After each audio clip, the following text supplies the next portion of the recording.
Magandang araw mga kapatid at mga manonood. Sana po ay datnan kayo ng pag-aaral na ito na nasa mabuting kalagayan. Ang ating pong pag-aaralan ngayon ay ang salitang ang magtiis hanggang wakas ay maliligtas. Marami pong mga relihiyon ang nagtuturo at gumagamit sa salitang ito ng ating Panginoon na kung sino daw ang magtiis hanggang wakas ay siya lang ang maliligtas. O ang iba ay pinangahuhulugan na nawawala ang kaligtasan kung hindi ka magtitiis. At ang iba naman ay naniniwala na kapag nagkasala ka ay hindi ka na maliligtas. Ang ating pong pag-aaralan ngayon ay kung ano ang katotohanan na kapaloob sa salitang ito. Una po nating aalamin kung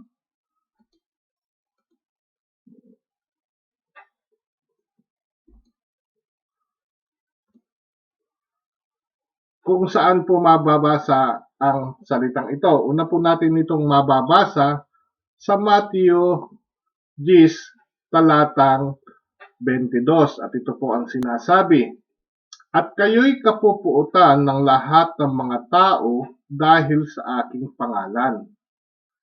Datapwat ang magtiis hanggang sa wakas ay siyang maliligtas.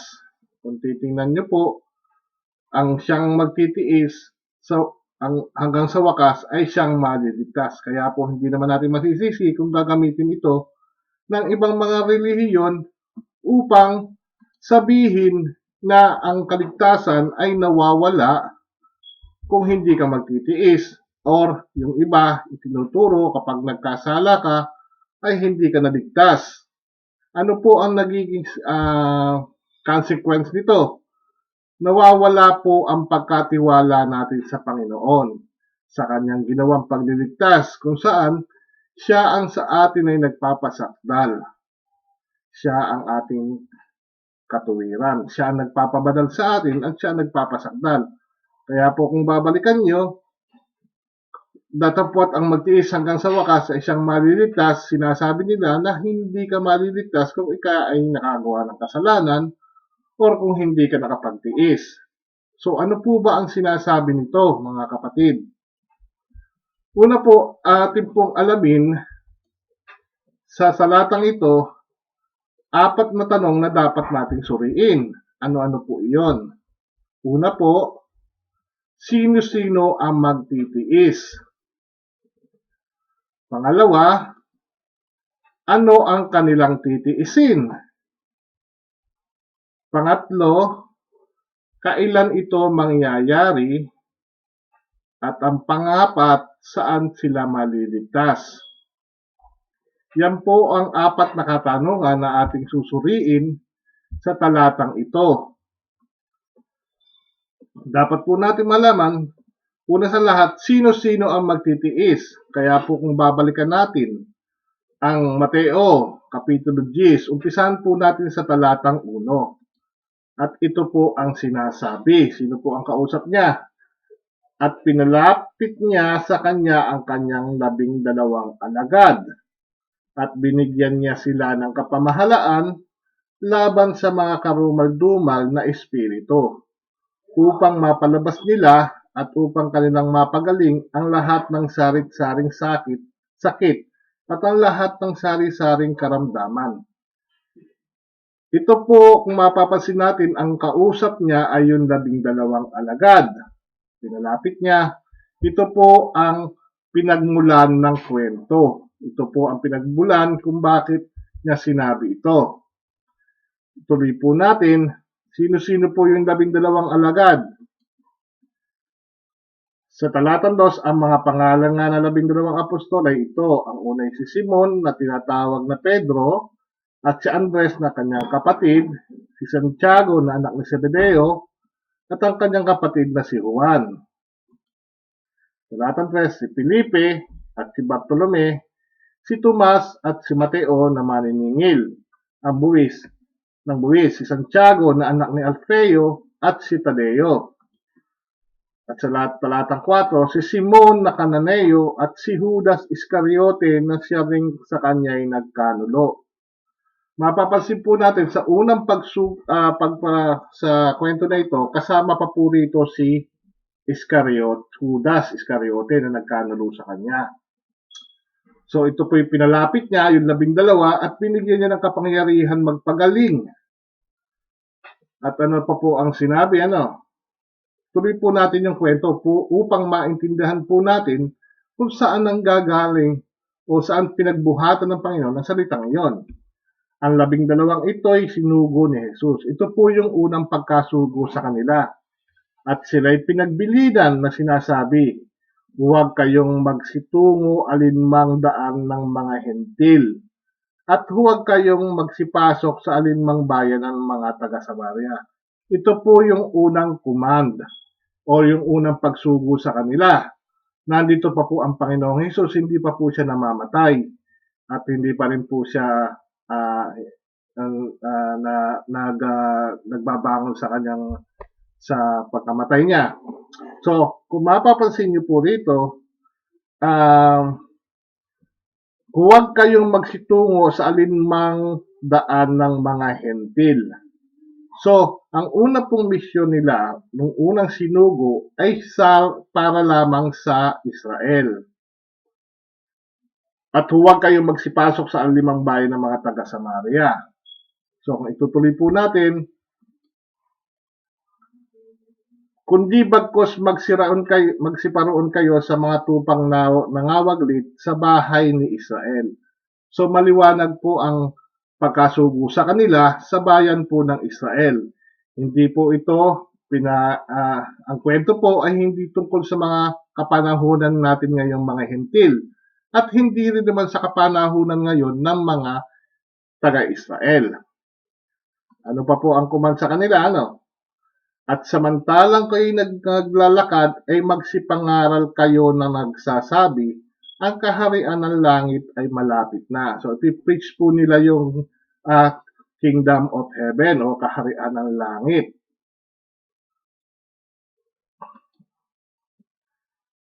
Magpagaling kayo ng mga may sakit. Magpabangon kayo ng mga patay.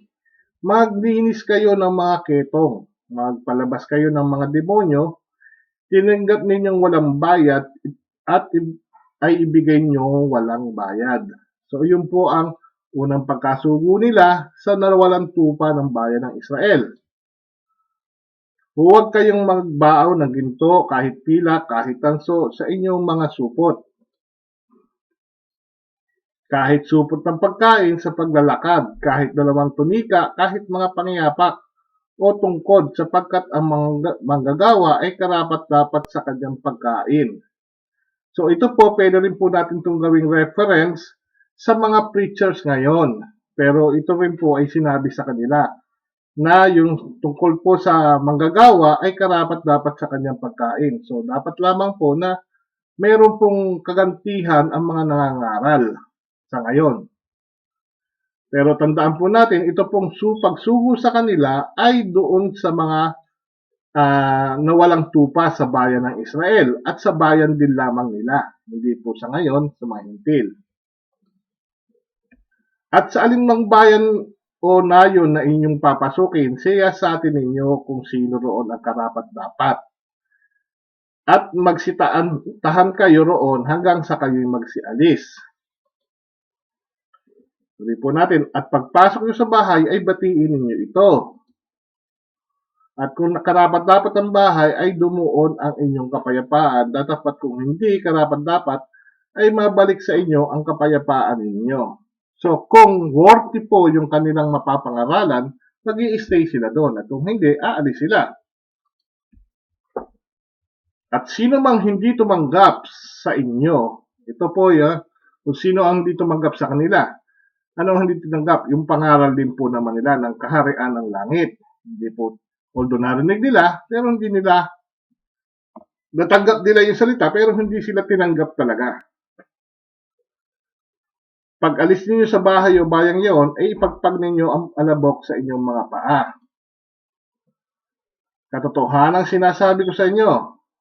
Ito po may relation po ito eh. Katotohanan sinasabi ko sa inyo, higit sa na mapagpapaumanhinan ang lupa ng Sodoma at ng Gomora sa araw ng paghuhukom kaysa bayang yaon. Yun nga, balikan po natin So, kung in English po, basahin natin, verily I say unto you, it shall be more tolerable for the land of Sodom and Gomorrah in the day of judgment than for that city. So, ano po ang kahalintulad nito? Ang kahalintulad po nito ay mababasa naman natin sa Hebreo 10, talatang 29, kung saan ang hindi tumanggap sa pagliligtas ng ating Panginoong Hesus o hindi naniwala, ito po ang sinasabi. Kaparis po ng nangyari na hindi sila tinanggap. Basahin po natin upang ating malaman.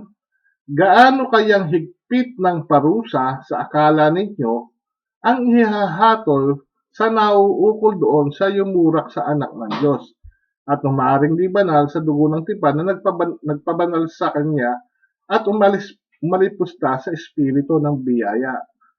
So, yan po ang kahalintulad ng Mateo na binasa natin sa talatang 15.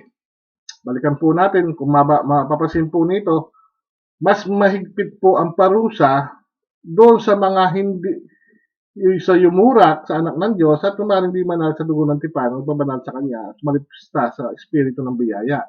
Dito naman po sa Matthew 10, talatang 15, mapapansin po natin dyan na kapag sila'y tumanggi, tinanggihan nila yung kaharian nga ng langit, katotohanan sinasabi ko sa inyo, higit sa umanhinan ang lupa ng Sodoma at Gomora sa araw ng paghukom kaysa bayang yaon. So, it's talking again tungkol po sa Israel. So, patuloy po natin basahin. So, ito na po yung sinugo sila nung una ng ating Panginoon, pero nagbalik din po sila pagkatapos noon. Nagpagaling sila, nag-preach sila, nagpagaling ng may ketong, nagpaalis ng mga demonyo, at bumalik din naman sila sa Panginoon. At ito pong sumusunod na talata ay ito po ay hula. Hula sa hinaharap. Bakit ito po nasabi? Basahin po natin. Narito, sinusugo kayong gaya ng mga tupa sa gitna ng mga lobo. Magpakatalino nga kayong gaya ng mga ahas at mga pagtingtimang gaya ng mga kalapati. Tuloy po natin sa 17, datapwat mga pag-ingat kayo sa mga tao, sapagkat kayo'y ibibigay nila sa mga Sanhedrin at kayo'y hahampasin sa kanilang mga sinagoga. Bakit po hula kung nasabi? Maalala po natin, si Pedro po, nung araw po na dakpid ng ating Panginoon, ay siya po ay pinagkaila ang Panginoon. So, paano natin masasabi na magtitiis pa siya? Pinagkaila ni Pedro ang ating Panginoon, baka 3 beses pa.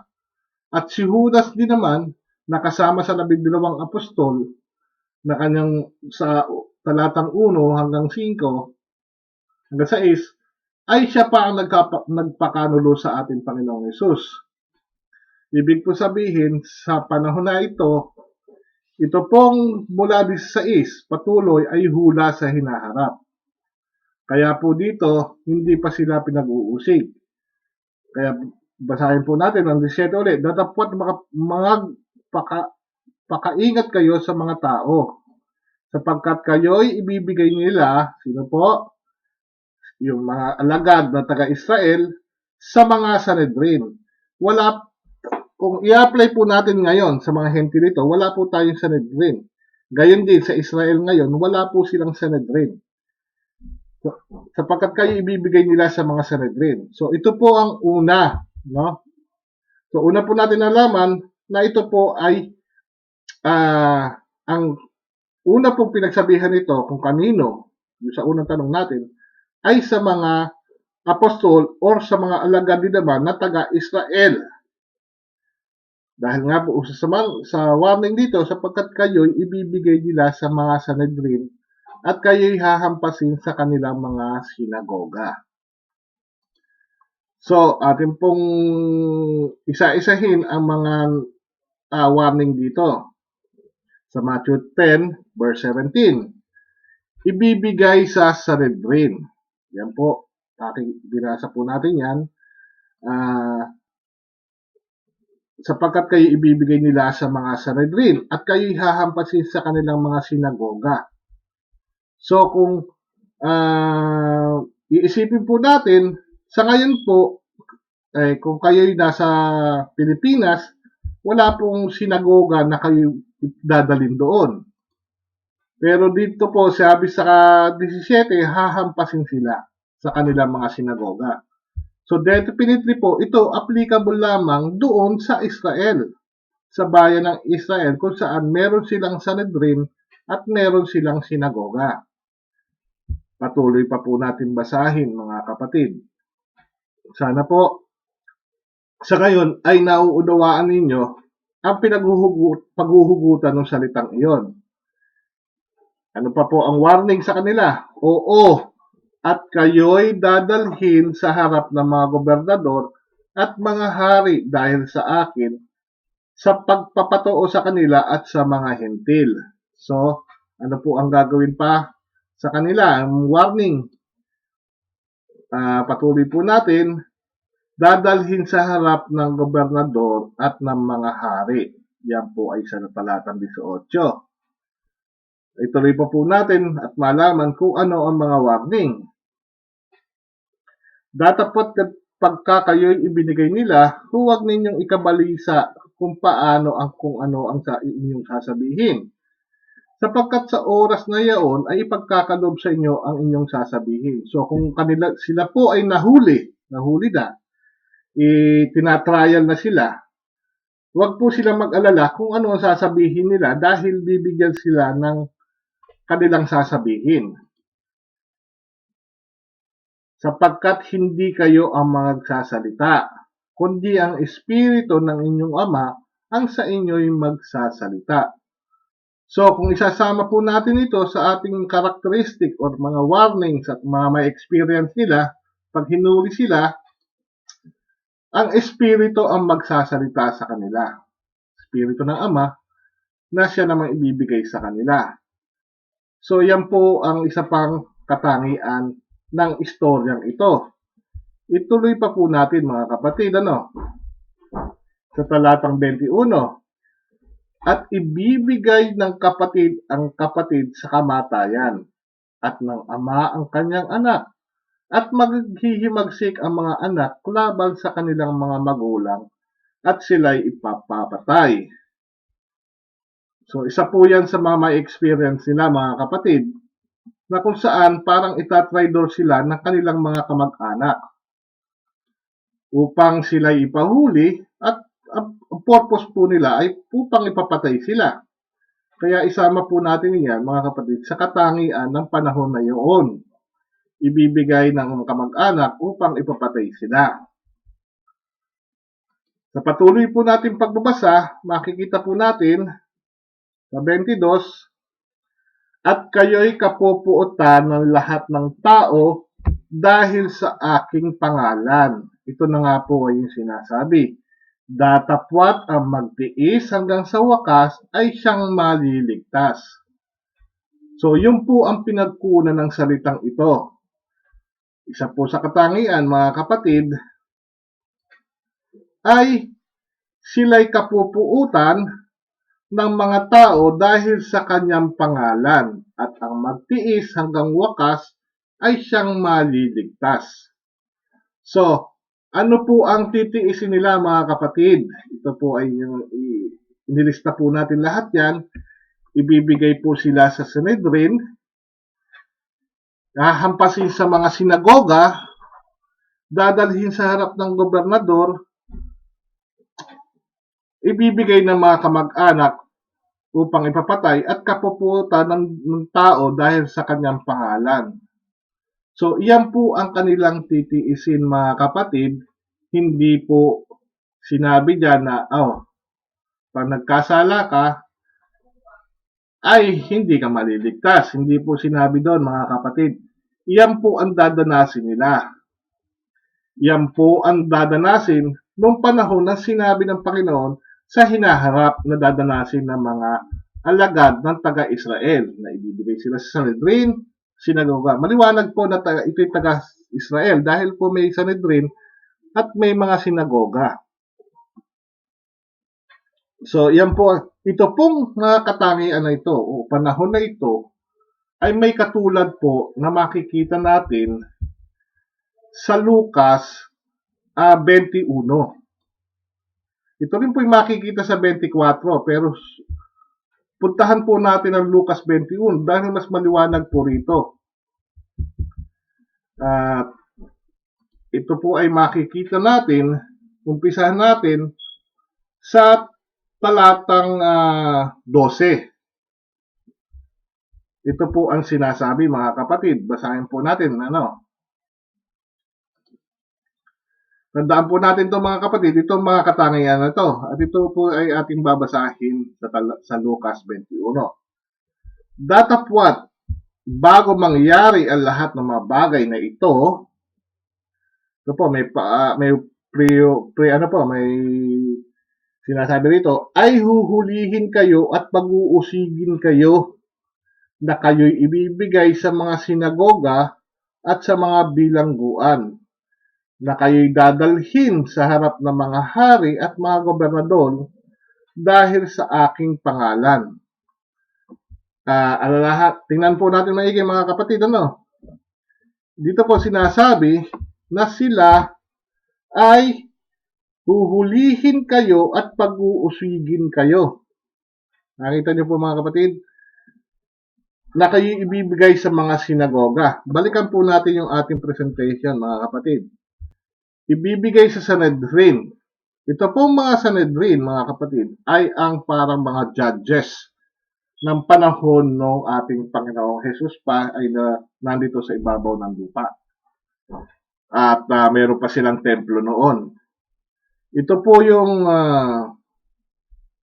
mga kapatid ay yung mga tinalaga upang humatol. May kasama na rin po siguro dyan yung ibang mga saserdote. So, ibibigay sila sa mga din, ibig sabihin huhulihin sila. Balikan po natin yung ating verse. At huhulihin kayo at pag-uusigin kayo. So, sila po yung taga-usig, yung mga Sanhedrin. Balikan po natin, At na kayo ibibigay sa mga sinagoga at sa mga bilangguan. So, yan po yung hahampasin na sila sa mga sinagoga. Kaya kung tutuloy po natin sa 21, i-match po natin, huhulihin sila at uusigin ng mga Sanhedrin, ibibigay sa sinagoga, kasama na rin ng hahampasin sa sinagoga, sa bilangguan. Patuloy po natin basahin, na kayo'y dadalhin sa harapan ng mga hari at mga gobernador dahil sa aking pangalan. So, nakita po natin sa verse 18 ng Mateo, ganun din po ang sinasabi, na dadalhin sila sa mga hari at sa mga gobernador. Na sinasabi naman sa talata din naman 12. Patuloy pa po natin, basahin ang Luke 21. Ito'y magiging patotoo sa inyo. Pagtibayin nga ninyo ang inyong mga puso na huwag munang isipin kung paano ang inyong isasagot. Pero po, hindi na nga po sila, hinampasan sila, Huwag isipin kung paano ang inyong isasagot. Bakit po? Sapagkat bibigyan ko kayo ng isang bibig at karunungan na hindi mangyayari, masalangsang o matutulan man ang lahat ng inyong mga kaalit. So, yung pong sinabi ng Panginoon noong siya'y bago una niyang sinugo ang mga apostol, ay inulit po ito dito. Sapagkat bibigyan ko kayo ng isang bibig at karunungan na hindi mangyayaring masalangsang o matutulan man ng lahat ng inyong mga kaalit. So, balikan po natin sa ating pong presentation sa Matthew, makikita po natin na ang Espiritu ang magsasalita. Dito sa Lucas, sinasabi na bibigyan sila ng isang bibig at ng karunungan. Sa Matthew 10, sinasabing ibibigay ng kamag-anak upang ipapatay. Patuloy po natin basahin, mga kapatid. Sa Luke naman, datapot kayo ibibigay ng kahit mga magulang, ng mga kapatid, at mga kamag-anak, at mga kaibigan, at ipapapatay nila ang iba sa inyo. So, kung titingnan po natin ang ating PowerPoint presentation, isa po ito sa katangian na sinabi naman doon sa Matthew 10, na ibibigay sila ng kamag-anak upang ipapatay. Yun nga po ang purpose nila. So, patuloy po natin balikan ang Lucas, At kayo'y kapupuotan ng lahat ng mga tao dahil sa aking pangalan. Yan po ang sinabi sa 17, at kung balikan natin ang ating presentation, kasama sa characteristic ng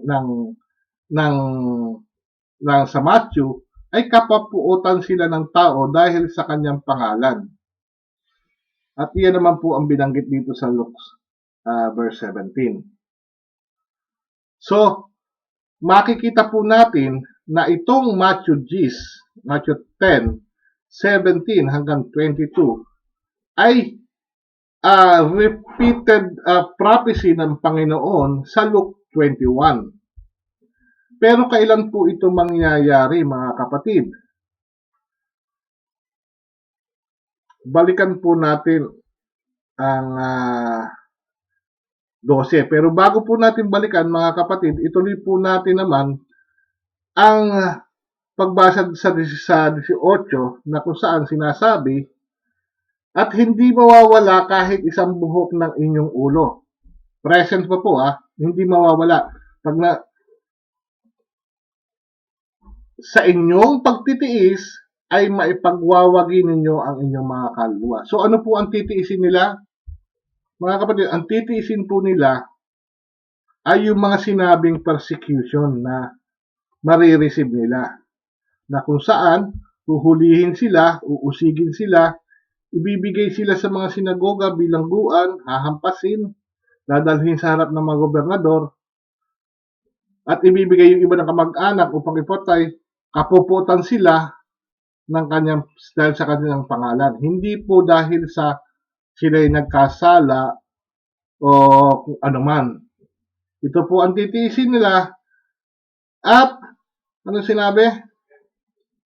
Sa inyong pagtitiis ay may pagwawigi ninyo ang inyong mga kaluluwa. Ito po ay sinasabi, mga kapatid, ay yung physical na kaligtasan. Dahil nga po sa persecution, maliligtas sila sa pagtitiis nilang mga yon. Hindi po ito tungkol sa kaligtasan na sa impyerno, mga kapatid. Ito po yung physical na mararanasan nila. Sapagkat sa inyong pagtitiis ay may pagwawagi ninyo ang inyong kaluluwa. So, kung babalikan po natin ang 12, kung kailan ito nangyari, basahin po natin, datapwat bago mangyari ang lahat ng mga bagay na ito. So, bago po mangyari yon, yung mga sinabi na yon na kanilang titiisin, kung saan sila'y huhulihin at pag-uusigin, hampasin, dadalhin sa bilangguan, bago mangyari yon, ay dapat bago mangyari ang mga lahat ng mga bagay na ito. Yung sinabi po doon sa umpisa, bago mangyari yung mga bagay na yon, ay mangyayari na yung uusigin sila na kanilang titiisin. So, ano po ba ang pinag-uusapan dito sa Lucas 21 na siyang sinasabi? Umpisahan po natin, mga kapatid, sa talatang 5. Ano po ang pinag-uusapan nila doon? At ito po, mga kapatid, ang sinasabi. At samantalang sinasalita ng ilan ang tungkol sa templo, kung paanong ito'y pinalalamutian ng magagandang bato, at ang mga hain ay kanyang sinabi. Ang pinag-uusapan po yung templo, mga kapatid, tungkol sa mga bagay na ito na inyong nakikita, ay darating ang mga araw na walang maiiwan ditong isang bato sa ibabaw ng kapwa bato na hindi ibabagsak. So yung templo po ang pinag-uusapan, mga kapatid. Yung nakatayong templo ng mga panahong yaon. At kanilang tinanong sa kanya na sinasabi, Guro, kailan mga mangyayari ang mga bagay na ito? Nga po, kung kailan mawawasak yung templo, dahil sinabi nga po ng Panginoon na igigiba iyon, ano ang magiging tanda pagka malapit na mangyari ang mga bagay na ito. So ito po ang topic sa Luke 21. Kung kailan mangyayari ang pagkawasak ng templo at ano ang magiging tanda pagka malapit na mangyari ang bagay na ito. Yung ano nga yung tanda na malapit na. So, isa nga po doon, mga kapatid, ay bago mangyari yon. Balikan natin yung 12. So, datapwat bago mangyari ang lahat ng mga bagay na ito. Alin po yun? Yung pagkawasak po ng templo. Bago mangyari ang pagkawasak ng templo, ay ito na po ang mangyayari. Yung huhulihin kayo, pag-uusigin kayo, na kayo'y ibibigay sa mga sinagoga, sa mga bilangguan, at kayo'y dadalhin sa harapan ng mga hari at mga gobernador sa aking pangalan. At kung sa pag-aaral nga po natin, lahat ng mga sinabi na yon, sinabi, at kung sino ang magtiis hanggang wakas, ay siyang maliligtas hanggang sa mawasak nga po yung templo.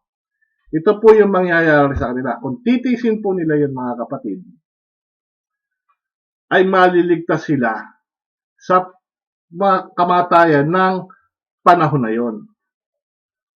At kung basahin po natin yung pagkatapos po ng sa 19, ito na nga po yung tanda kung saan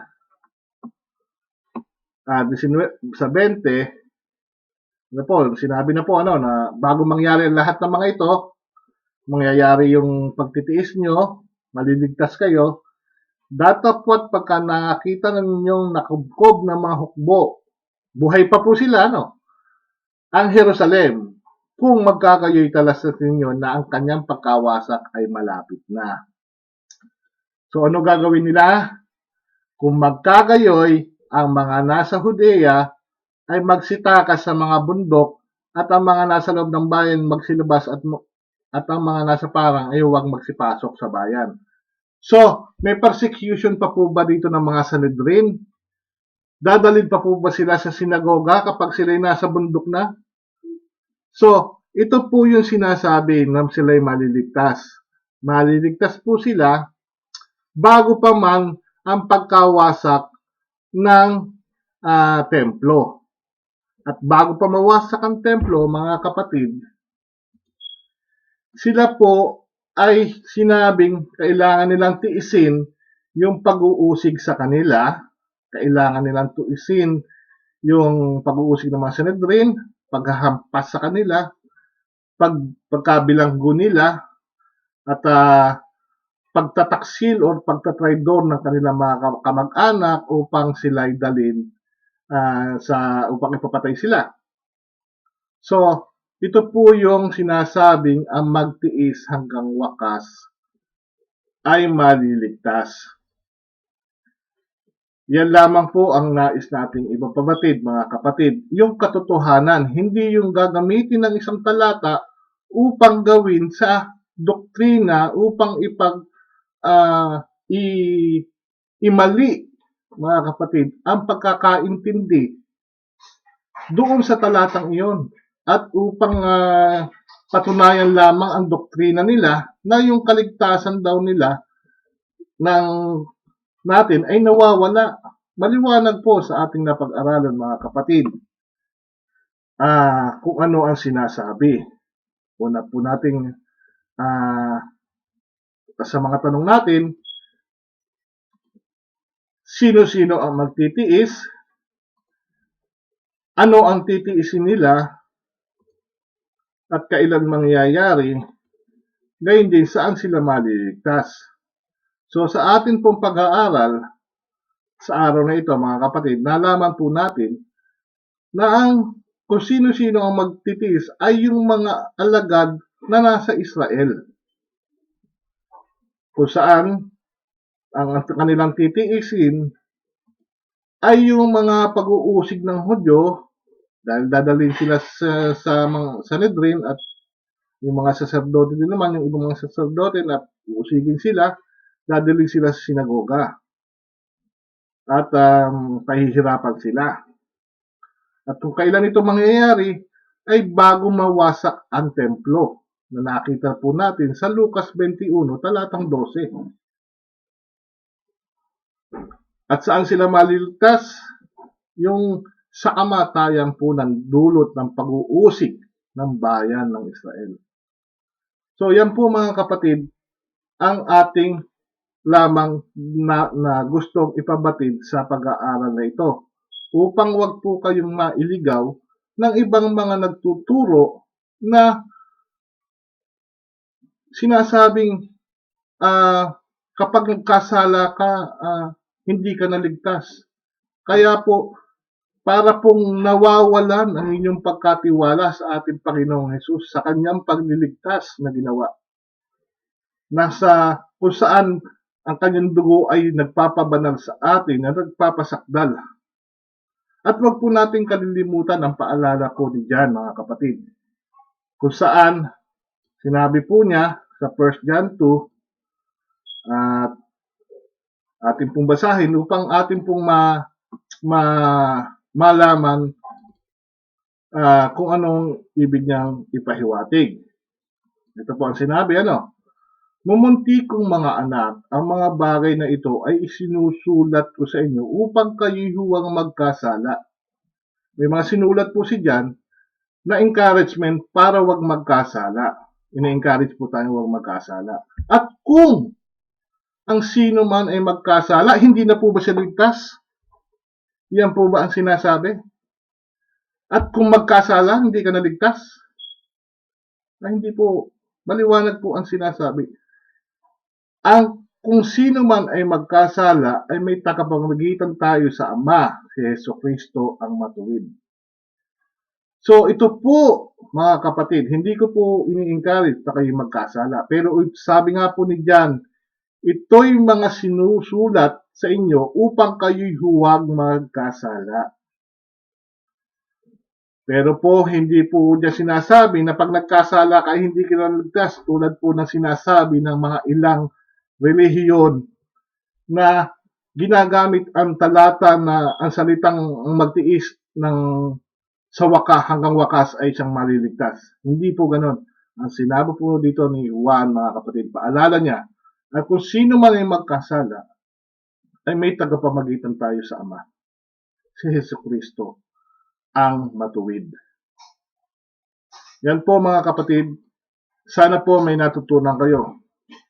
Manatili po tayo, mga kapatid, sa pananampalataya at sa pagliligtas na ginawa ng ating Panginoong Hesus.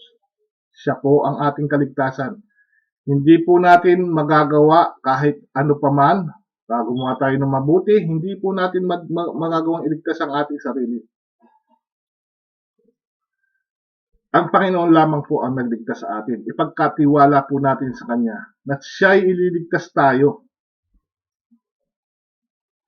At siya ang ating tagapamagitan kung sakali man tayong magkasala.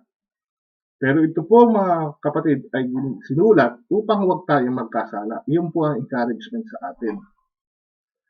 Kaya sana po mga kapatid natuto kayo sa pag-aaral na ito. At sana po kung nakinabang kayo at naintindahan nyo ang topic na ito ay ating pong i-share sa ating naman pong mga kakilala at mga kapatid upang maliwanagan din naman sila at huwag silang mailigaw ng ibang mga pastor o mga guro o mga nagtuturo, mga relihiyon kung saan parang minamaliit nila ang pagliligtas ng ating Panginoong Hesus. Ito po ay magiging patibay sa ating pananampalataya at ine-encourage po muli na sana ay patuloy nating panangnan ang pananampalataya natin sa ating Panginoong Hesus. Wag po tayong madi-discourage kung tayo magkasalaman. Meron po tayong tagapamagitan sa Ama, ang ating Panginoong Jesucristo na matuwid. Magpalain po kayo ng ating Panginoong Hesus. Salamat po.